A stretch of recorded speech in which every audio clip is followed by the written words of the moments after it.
বড় পরাজয়ের তিক্ত অভিজ্ঞতায় গ্রুপ পর্ব শেষ করল বাংলাদেশ। আফগানিস্তানের কাছে হার 136 রানে। 256 রানের টার্গেটে 47 বল আগে মাত্র 119 রানে অল আউট হয় মাশরাফির দল। এর আগে হাশমতুল্লাহ শহীদী আর রশিদ খানের হাফ সেঞ্চুরিতে চ্যালেঞ্জিং পুঁজি গড়ে আফগানিস্তান। বাংলাদেশের পক্ষে সর্বোচ্চ 32 রান করেন বল হাতে 4 উইকেট নিয়ে সাকিব আল হাসান। 57 রান নিয়ে আর 2 উইকেট শিকার করে ম্যাচ সেরা রশিদ খান। শেষ চারে আজ 5:30টায় প্রতিপক্ষ ভারত। আবুধাবি থেকে আশিক রুদ্র রিপোর্ট। আফগান রূপকথার এশিয়া কাপ, এ যেন হতশ্রী এক বাংলাদেশ, যে দল জানে না গন্তব্য কোথায়, লক্ষ্যটাই বা কি। ক্লান্ত পরিশ্রান্ত দলটার পরাজয় 136 রানে। 256 রানের টার্গেটে ব্যাট করতে নামা মাশরাফির দল অল আউট 119 রানে। শেষের আগে ম্যাচের মাঝের হাইলাইটস, সতীর্থের শ্রদ্ধা ভরা সালামে সিক্ত বার্থডে বয় রশিদ খান। কেনই বা হবেন না, এই ম্যাজিশিয়ান লেগ স্পিনার ব্যাট হাতে এমন দুটি ছড়াবেন তা হয়তো কল্পনাও করতে পারেনি বাংলাদেশ। অথচ শুরুটা ছিল বাংলাদেশের। অভিষেকে নিজের প্রথম ওভারেই ইহসানুল্লাহকে ফেরান আবু হায়দার রনি। রহমত শাহর উইকেটও ভাঙেন এ বাঁহাতি পেসার। হাশমতুল্লাহ শহীদীকে নিয়ে 51 রানের জুটি গড়া মোহাম্মদ শেহজাদকে ফিরিয়ে ব্রেক থ্রু আনেন সাকিব আল হাসান। বাউন্ডারিতে অসাধারণ এক ক্যাচ ধরেন অভিষিক্ত রনি। সাকিবের স্পিন ভেলকিতে কুপকাত আসগর আফগান, সামিউল্লাহ শেনওয়ারি ও মোহাম্মদ নবী। মাঝে 58 রান করে গলার কাটা হয়ে যাওয়া হাশমতুল্লাহ শহীদীকে ফিরিয়ে টাইগার শিবিরে স্বস্তি বয়ে আনেন রুবেল হোসেন। কিন্তু 160 রানে 7 উইকেট পড়ার পরই শুরু আসল আফগান ভেলকি। বাংলাদেশের নিয়ন্ত্রণহীন বোলিংয়ে রশিদ গুলবাদিন ঝড়। অষ্টম উইকেটে তুলে নেয় 95 রান। 32 বলে 57 রান করে নিজের 20তম জন্মদিনকে স্মরণীয় করে রাখলেন রশিদ খান। 256 রানের লক্ষ্যে শুরু থেকে নড়বড়ে বাংলাদেশ। অভিষিক্ত নাজমুল শান্তর বিদায় ব্যক্তিগত 7 রানে।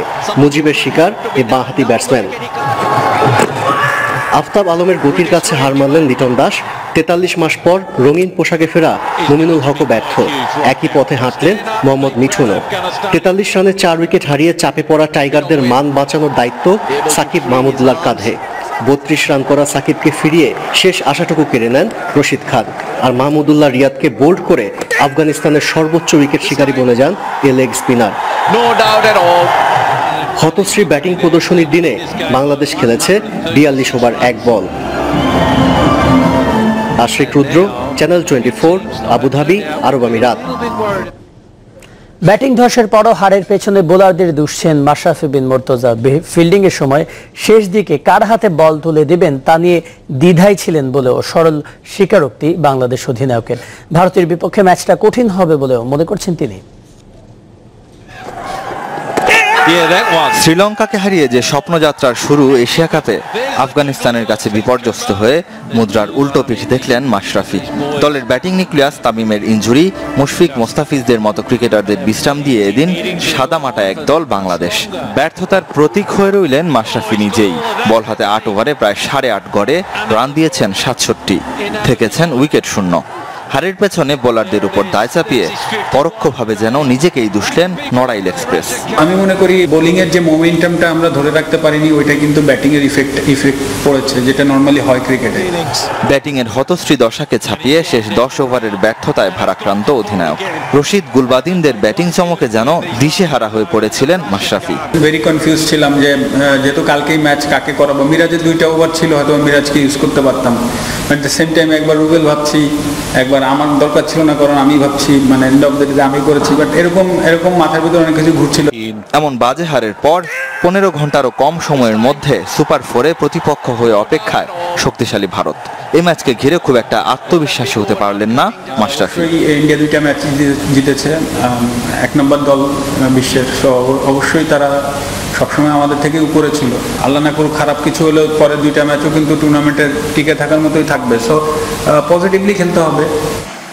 বিশ্রাম থেকে ফিরে আবারও ভারতের ত্রাস হতে পারবেন তো মুস্তাফিজ?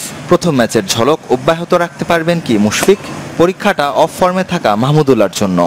সাথে জরুরি মাশরাফির চিরচেনা বুদ্ধিদীপ্ত অধিনায়কত্ব। দিন শেষে যে সিনিয়র ক্রিকেটাররাই কাণ্ডারি বাংলাদেশের। রেদওয়ান শুয়েব, চ্যানেল 24।